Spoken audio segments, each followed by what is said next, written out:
Welcome back to Joe Stunner Boxing.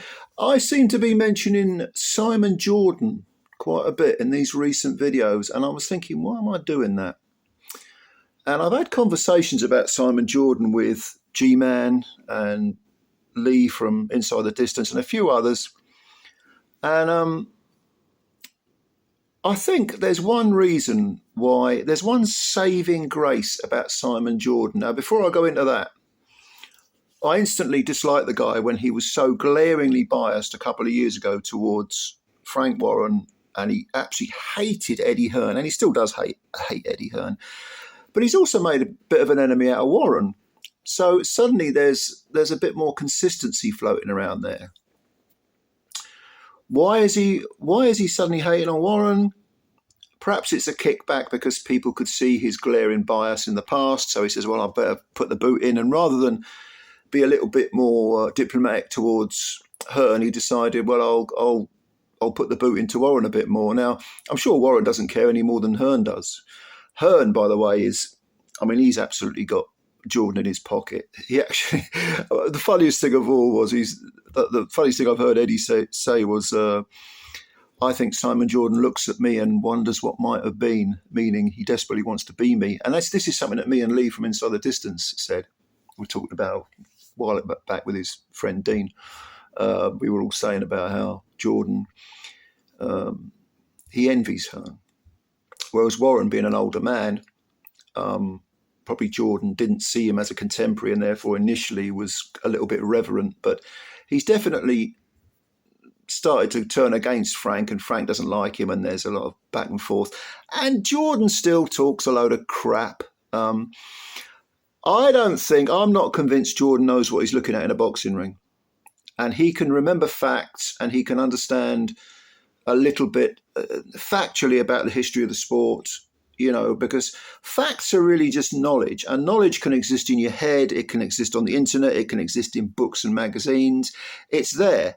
You just, so if I, like, especially the age I am now, an awful lot of what I knew 20 years ago, I've forgotten. I don't know whether it's just because the grey matter is getting a bit ropey, or maybe I'm just, you move on. You got your life to live. You got your work in. You got other interests, and I'm into music, for example, and I like movies as well. And so you get so many facts in your head, they sort of fall out your ears sometimes, or come out your nose.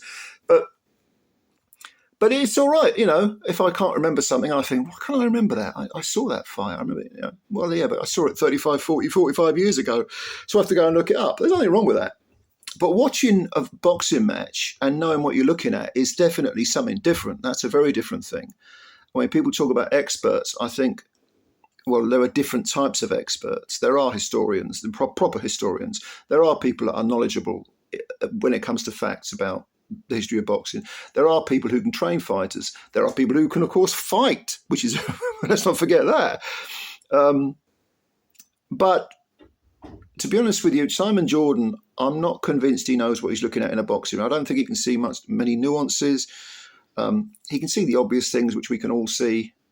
So if someone says, well, Anthony Joshua got the shit kicked out of him by Daniel Dubois, whereas something like Bivol versus Beterbiev, if you tried to analyse that fight, there were a lot more nuances in that fight because you had two contrasting styles, and both guys were successful at different periods of the fight, and therefore you would say, well, why was fighter A superior to fighter B in that particular round, and vice versa?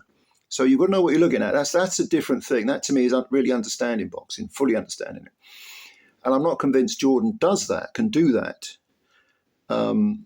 I actually think Gareth A. Davis probably has more insight into it than he does. God knows I've made fun of Gareth enough, but anyway, the point I'm getting back to is that Jordan, the one saving grace about Jordan is that he, at least now, even though he can be a smart ass and smug and all the rest of it, at least he does ask awkward questions, and he doesn't appear now to be kissing anyone's ring. He now appears that he's a sort of equal opportunities hater. I don't like Eddie Hearn. No, Eddie Hearn can do no right. But Frank, I'm not happy with you either. And I think, as I said in a previous video, if you want to be a proper journalist, a serious journalist who reports on the issues that people are interested in, whether you're talking sport or a social issue or politics or anything, you've got to ask the awkward questions, and you shouldn't be there to make friends. And it seems that Jordan has slipped into a groove where he's not out to make friends. Now, that's not to say that I trust his integrity. I don't know the man. He's still, the fact that he was so obviously biased a couple of years ago means he's got it all to prove now. But at least he is asking awkward questions to Warren. And at least he's, even though he, for all I know, he might be doing it just to get figures, just to get ratings. I don't know. It's kind of, the jury's still out on him, on his integrity, on his sincerity. But I can't think of too many other people, maybe Rob Tebbett is one of them, and a couple of others, who asked awkward questions and risk getting blackballed or not invited back or not giving press credentials or whatever the hell it is. There aren't many of those people around. And Jordan, does he ever go to fights? I don't think I've ever seen him at a fight. I might be wrong. Mind you, I haven't paid attention. So. But I think we need more people like that. More people who say, look, I'm here to ask the questions that the public want asked. I'm not here to be your mate, okay? I don't care about that. And if you want to blackball me, if you want to kick me out and not allow me back into any of your shows, just as Mickey Duff did with Steve Bunce 40 years ago, whatever it was, then you're going to have to do that because I'm not rolling over. That's a difficult thing to do because everyone's got a living to make.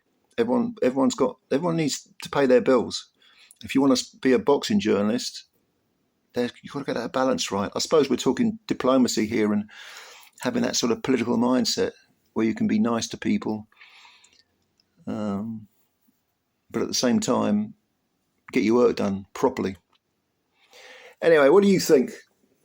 I know a lot of you don't have a very high opinion of Jordan, but let me know what you think anyway. Leave your comments below. Please subscribe to the channel if you're new and hit the like button because you're helping the channel out. It costs you nothing and takes a second. And I'm looking forward to reading your comments, and I'll reply to as many as I can. I get thousands of them these days, so I can't reply to everyone, but I do read them. And thank you very much. We'll speak again soon. Bye for now.